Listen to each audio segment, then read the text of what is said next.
Terima kasih Bang Kardi dan selamat malam pada para pemirsa semuanya, seluruh tanah air. Yang pertama, saya ingin sedikit mengoreksi judul yang diangkat pada malam hari ini. Itu ada yang terkorap, yaitu ternya.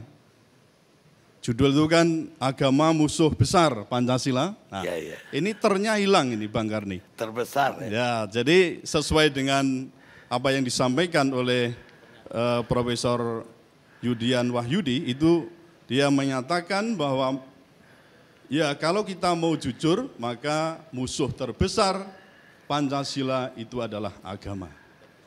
Nah, saya ingin mencoba untuk mengurutkan, mengkonstruksi permasalahan ini, dimulai dari, ya saya ingin memastikan dulu apakah betul bahwa Profesor Yudian Wahyudi itu mengatakan itu. Lalu saya telusuri, videonya ada, lalu berita-berita online juga ada, dan saya melihat betul videonya itu dinyatakan dalam kondisi tidak tertekan, tidak dalam kondisi stres, tidak dalam kondisi gila, tidak dalam kondisi yang terpapar apapun. Kalau menurut saya begitu perhitungan saya. Jadi posisinya adalah dalam posisi bisa bertanggung jawab dan merdeka.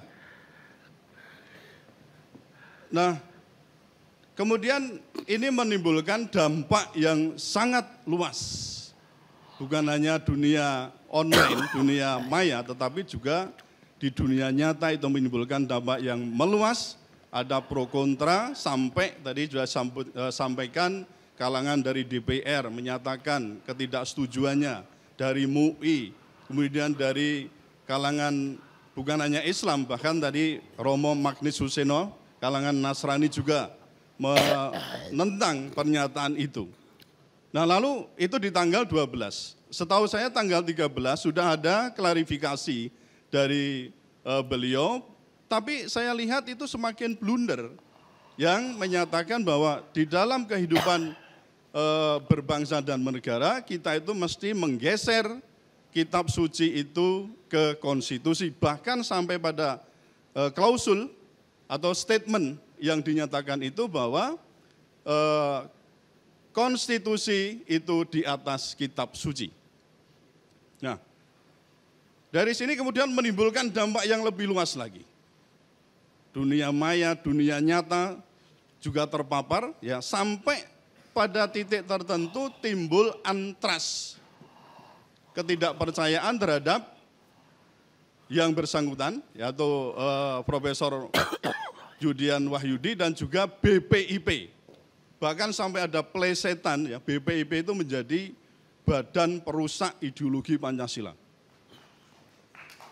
Ada juga yang menyatakan badan pengalihan isu penting. Kalau ini diteruskan, bisa jadi ada statement BPIP itu justru menjadi musuh terbesar Pancasila. Apakah itu mau dikehendaki demikian? Maka reaksi yang kemudian lebih jauh adalah bubarkan BPIP atau setidaknya copot kepala BPIP Profesor Yudian Wahyudi. Nah, ini kemudian juga ada tanggapan-tanggapan yang menyatakan, loh kita ini kok kagetan gitu ya. Seolah-olah kagetan dengan pernyataan-pernyataan. Tapi coba kita lihat, tadi saya katakan pernyataan itu meskipun ya dari 39 menit kalau nggak salah, itu videonya itu kemudian pernyataan, ya kalau kita mau jujur, musuh terbesar Pancasila, ya agama itu hanya berapa detik, betul. Tetapi itu adalah simpulan yang menurut saya itu sangat berbahaya karena berpotensi untuk memecah belah bangsa kita sendiri. Nah, atas hal tersebut ada dua hal yang saya sampaikan tadi.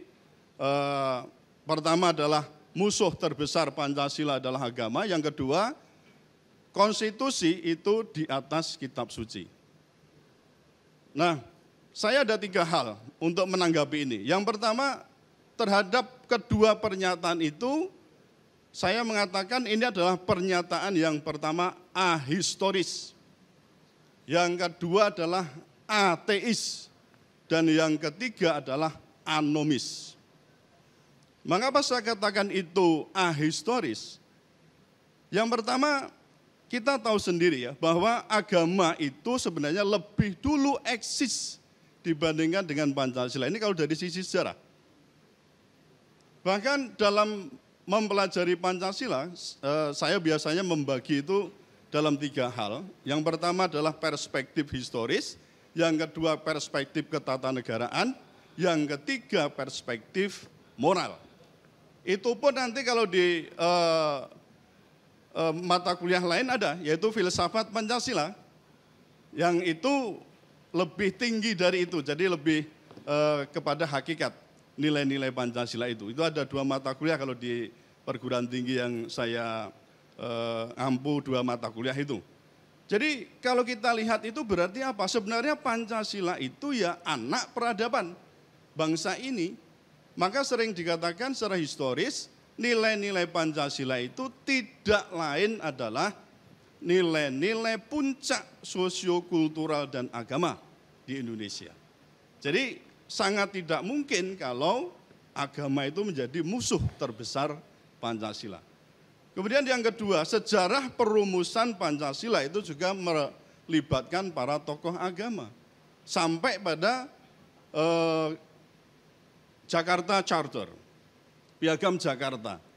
Di sila pertama itu jelas berbunyi ketuhanan dengan kewajiban menjalankan syariat Islam bagi pemeluk-pemeluknya. Meskipun kita tahu sendiri itu di tanggal 17 Agustus 45 sore hari itu diubah menjadi ketuhanan yang Maha Esa, itu pasti. Tapi jelas bagaimana peran tokoh-tokoh agama itu di dalam perumusan Pancasila.